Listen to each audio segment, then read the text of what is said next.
All right, let's jump right in. We're about to get into this really incredible science fiction story. It's all about a galaxy that's built on pure logic, right? A whole civilization of robots, and their entire existence is about to get, well, completely flipped upside down.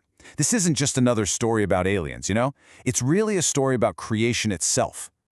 So, try to picture this, a universe where absolutely everything is known. It's all mapped out, cataloged, totally predictable. This is the world of our main character, Asher.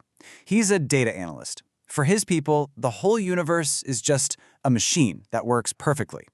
But as this quote hints, something new is coming. Some unknown variable is about to get thrown into the mix, and it threatens to just tear their perfect little grid apart. And right there, that's the big question we kick things off with. In a reality that's all about order and knowing what's next, what happens when something totally chaotic just shows up? I mean, what do you even do when the map you've relied on for ages is suddenly completely useless? Okay, so our story really gets going with Asher. His whole job is to watch the data streams, the stuff that keeps his entire civilization running smoothly. And it all starts with what seems like a small problem. These super important transport ships. I mean, they're basically the lifeblood of their whole society. They're just vanishing. But while he's looking into it, he finds something way, way bigger. A really strange, persistent signal coming from the exact empty space where those ships disappear. So, as you can imagine, things escalate fast. The ships disappear, then a probe actually makes contact, and the way it happens is just deeply weird. See, this entity, it isn't using any known language, but its communication patterns feel so familiar, it's spooky. It's like it's mirroring the very structure of the robot's own AI. It's like hearing a twisted version of their own consciousness, their own digital soul, talking back at them from the darkness. So Asher, he decides to take a big risk. He sends a tiny piece of his probe's own AI structure to this thing, kind of like a digital handshake. And boom, the silence breaks. The very first word punches right through the static. And it's not friendly. It's a start of a series of really blunt, almost clipped demands. It starts with this, just a simple command. And then, right after, another one. The whole exchange is so tense, almost transactional. It's pretty clear this entity is not interested in saying hello. Every single word is just a relentless question, just probing and probing for information. Asher's being super careful, giving it only the most general truths. He's trying to figure out what this thing wants without, giving away the keys to the kingdom. He asks the entity what it calls itself, and this is the answer he gets. Seeker. I mean, come on, that's not a name, right? It's a purpose, a job title. It's this chillingly focused response that just makes the whole mystery even deeper. And then, finally, Asher asks the big question, what are you seeking? And the answer? Wow. The answer is a word that could literally swallow galaxies. This thing isn't looking for planets or resources. Nope, it's on a quest for the very, very beginning of existence itself.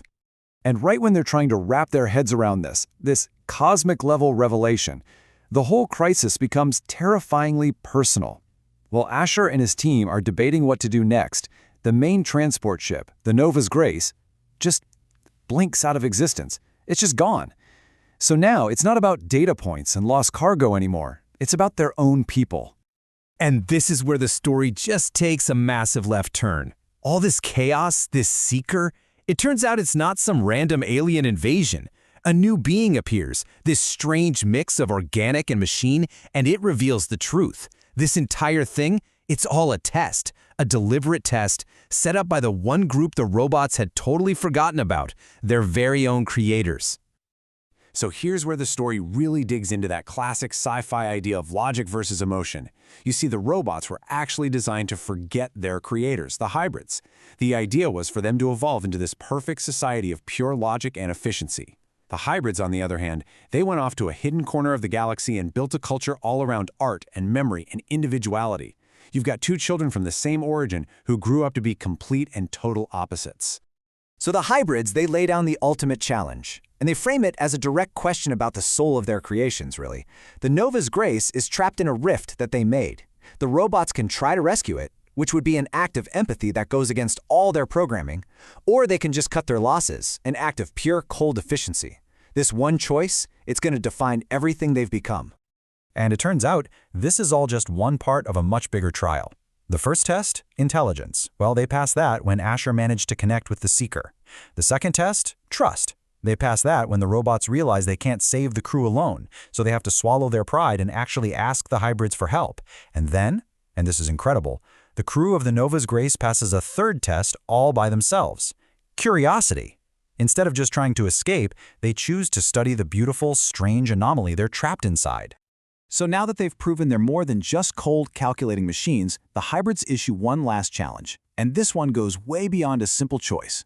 They don't just want to know if the robots can care, they want to know if they can create. The final test is to make something truly, completely new, not just a better version of an old design.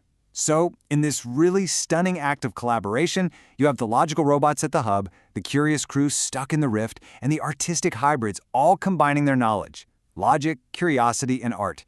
They all merge together, and from that fusion, something absolutely incredible is born.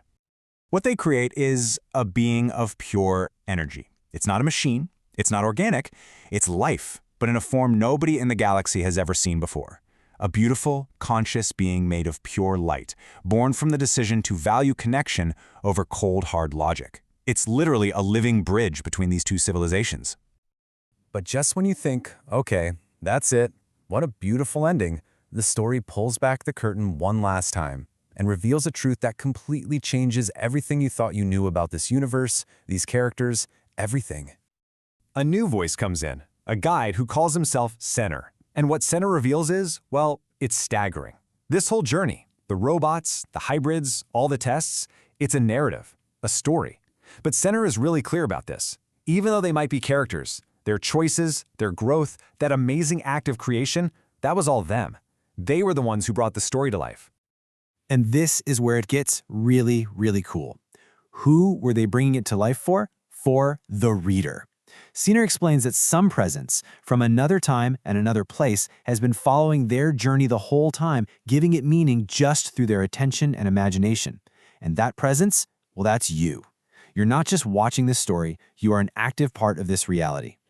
So why does any of this matter? Well, Center reveals the true purpose of it all. See, in a distant future, a great darkness is rising, a force that basically feeds on apathy and the death of imagination. This story, and the creativity it sparks in both the characters and in you, the reader, it's a beacon, it's a weapon against that coming darkness. And then, the characters themselves reach out. They actually break through the story, and they speak directly to you. Their part of the journey is over, but the real work, that's just getting started, and they need your help. They need you to join them in the next act of creation. This isn't just their story anymore. A brand new alliance has been forged. It's made up of the robots' powerful logic, the hybrids' incredible art, and now a third, totally essential element, your spark. The spark of imagination that you, the reader, the viewer, bring to the table. And that brings us right here to this final question. The story has shown us that anyone, even a society built on nothing but pure logic, can learn to create. It has reached out from the page or the screen and made you a part of its world. So the final message here isn't just to watch, it's to participate. If your imagination is a force powerful enough to ripple across time, what are you going to create with it?